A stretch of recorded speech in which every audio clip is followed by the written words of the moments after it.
Chris, on Western Mass News 4, 5, and 6, we were live just a few feet away describing the scene out here as her family was screaming, crying, desperate for Charlotte to come back home. Now tonight you can see behind me outside of her home a much different scene. Everyone is back inside.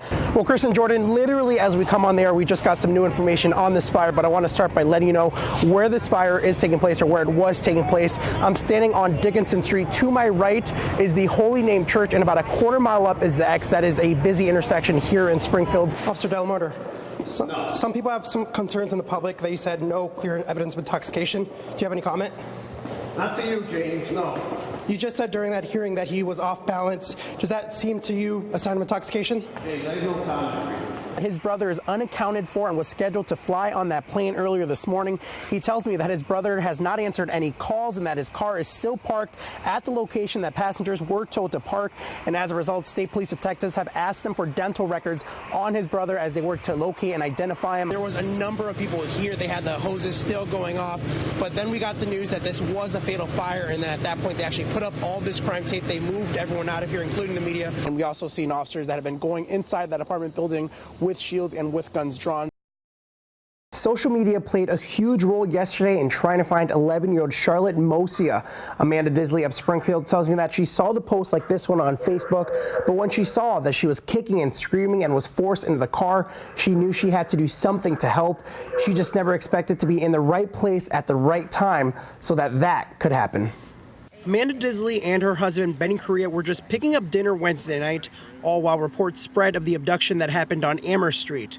They were at a stop sign on Arnold Avenue when I said, yo, babe, that's that car.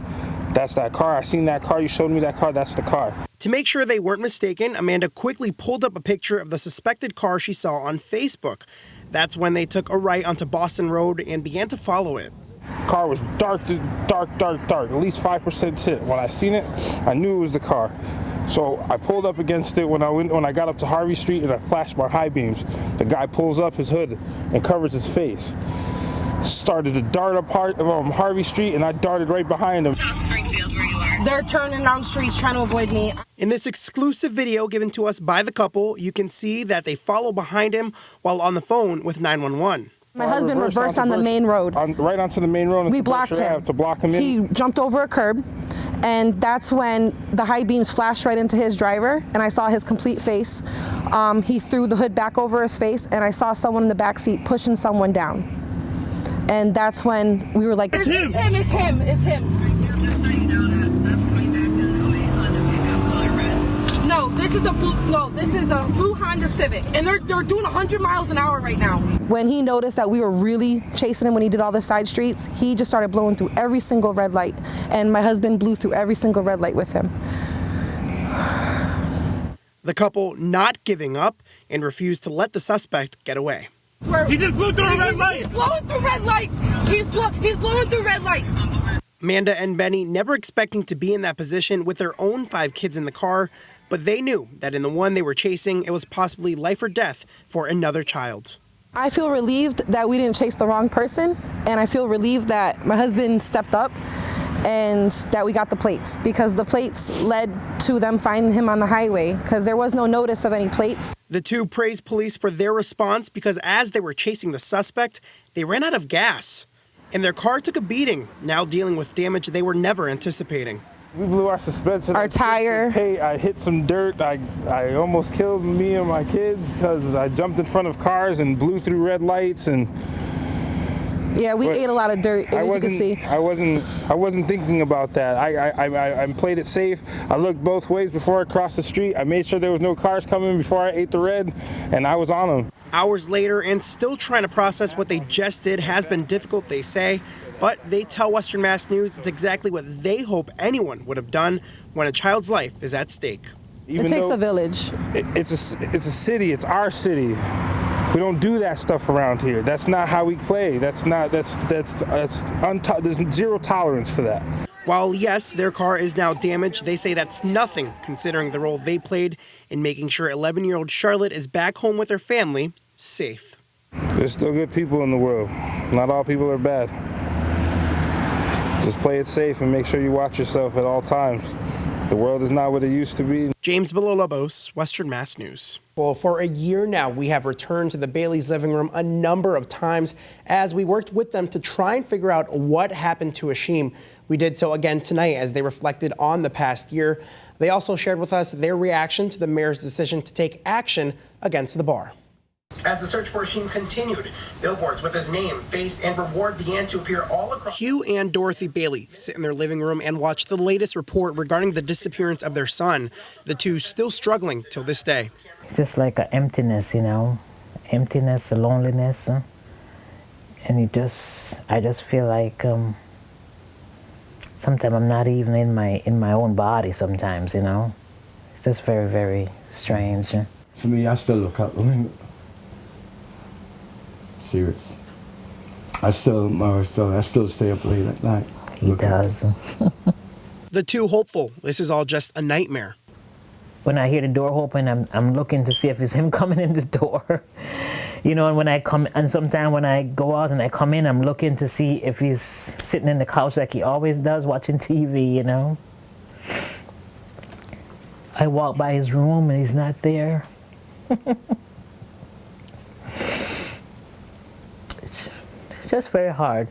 This year, they say they didn't put up a Christmas tree or Christmas lights, something they just couldn't bring themselves to do.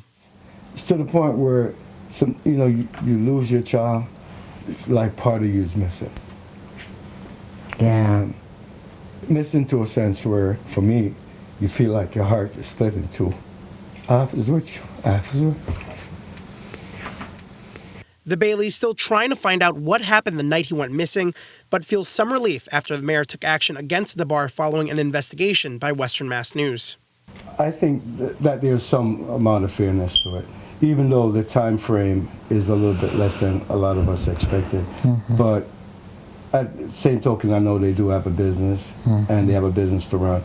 But at least there was some adjudication, and I think that means more than even anything else. That adjudication, Hugh says, was the added safety measures called on by the mayor, one of which including that an officer or security staff must watch patrons and their condition as they leave the bar. But in the same token, they hope there's more love and compassion, something that Achim's mom says could have possibly saved him that night had someone outside checked on him. He was such a good, happy, good-lucky person, you know. He helps everyone. We're at that point where we'd never ever want to see another parent go through what we've been through this past year and what we're going to be going through for the rest of our life. You know, because, you basically dealt a life sentence. As they reflect on the past year, they say the community support has kept them strong. Just as the community never did, they credit Springfield Police Detective John Lopez for not giving up on Achim. As an investigator, he was, he's always been forthcoming, and it's always someone that I can always reach out to, and even if he has no new information, it's always someone that always will pick up the phone when you call. Achim's home now, sitting in an urn on their TV stand and around their necks in necklaces that hold Achim's ashes. But nothing fills the void of his physical presence. I can pick up a shirt and I can hold it in my arms and I can say, it makes my heart feels good, you know. This is the way we connect, by me going into his room or holding on to a piece of his clothes. But for Hugh, he has yet to enter Achim's room, and coping has been much more difficult. Just cry for him every day. No, No, I understand. I understand.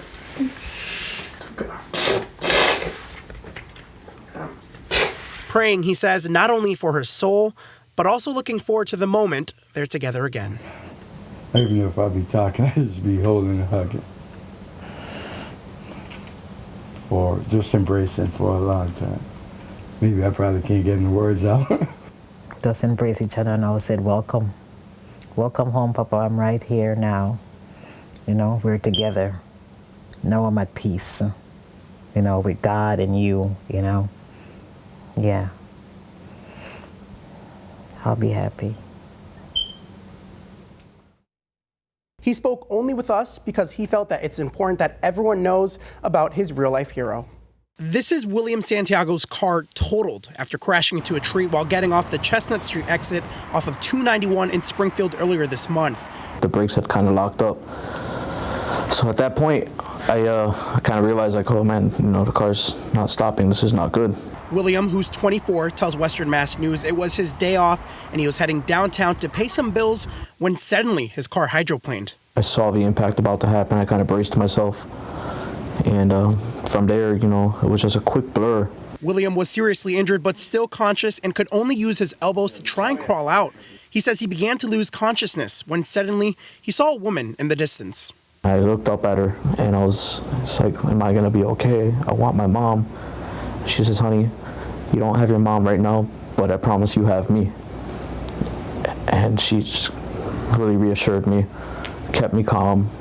William says he wasn't feeling pain in his legs and he began to worry. And I just kept asking her, am I going to be able to walk again? And, she kept telling me, I don't know, okay, but one thing I do know is you're here and you're going to be okay. And she never gave me that false sense of hope, but she gave me that reassurance that I'm still here. She kept telling him not to move, and she stayed with him until paramedics arrived. William says the last time he saw her was when the ambulance sped off to take him to the hospital. After regaining consciousness, William told his mom he needed to find this woman. So they took to Facebook, putting out this post with the description of the woman who helped him. Somebody had commented, that's like finding a needle in a haystack. And I commented, and I was like, absolutely, but it's worth the try. Facebook worked. The woman who helped him posted, her name Kristen, with the hashtag needle in a haystack. 2 days after the crash, Kristen and William met in his hospital room. I bought her a heart necklace. It says "Forever My Hero," and then it's like a heart a locket. And on the other side of it, it has the date of the accident, and it has my initials, WS. As he continues to recover from the physical injuries from the crash, Will says he's also struggling emotionally. One night, he says he was having a nightmare and flashbacks of the crash. He woke up in a sweat and started writing what began as a poem. He turned it into a song, which details not only the crash and his hero, but how he was in a bad place in life before it.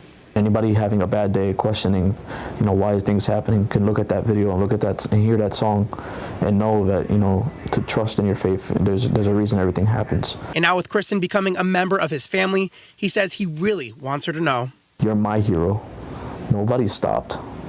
Nobody stopped, James. People dialed 911. People were recording me. I couldn't believe it. But here comes this woman come running full speed at me, takes me right into her arms, telling me, I'm not your mom, but I'm here for you. And it was just the most amazing thing ever, and that woman is my hero. I don't care what she says. To this day, she will always be my hero. To the day I die, she's going to be my hero. Song, prayer, and tears filled Westfield State's Interfaith Center Tuesday night. This is so hard.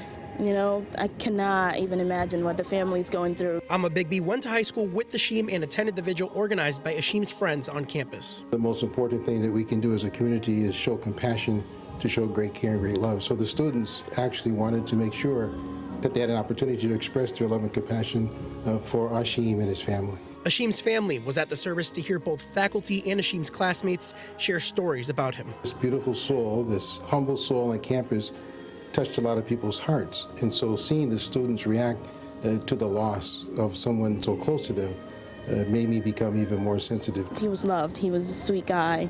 In high school, literally, he makes everybody laugh. And when we were in the CAF, everybody knew Achim. So it's very important to come and just to support and it's heartbreaking. So just being here is important. The university honoring Achim with a poster in the school's dining common right where he would always eat his lunch. Andrea Murphy didn't know Achim, but says he had an impact on so many lives, including hers. I've never seen Westfield come together as quickly and as lovingly as they did in this situation. Obviously, it was a tragic situation, but it was just really nice and a sweet thing to see this campus come together. Those attending told me they just want Achim's family to know how much they are loved and supported during this difficult time. Once an owl, always an owl. Achim will always be in our hearts, and that he will deeply be missed. Achim is loved. He's loved, and he is smiling down on us, and there's nothing else I can say, but I am so sorry. This is the fourth shooting in the city since Thursday. Police are also investigating after a 21-year-old's body was also found Friday morning. That discovery being investigated as a homicide. A Holyoke native is back in Western Mass after living through Hurricane Dorian. He survived while he was on his boat the entire storm. Today, I sat down with Frank Brunel, who explained to me what he experienced, how he's recovering, and what's next for him. This was a result of an equipment malfunction. They also want you to know that they continue to work on resolving this issue. Springfield firefighters putting out a bathroom fire in the city early this morning. This is a photo of the scene sent to us by fire officials. A perfect day to get outside in the sun and spend time with friends and family and watch Western Mass News. Are the skies staying clear for the fireworks tonight? For the answer, let's check in with meteorologist Jacob Wyckoff. I mean, if that's not a checklist of things to do on July 4th, You're not right? doing the 4th of July right then. Yeah, you got to do the barbecue, right? Hang out with the family and friends, swimming pool, fireworks, and then watch for Western Mass News. Thank you.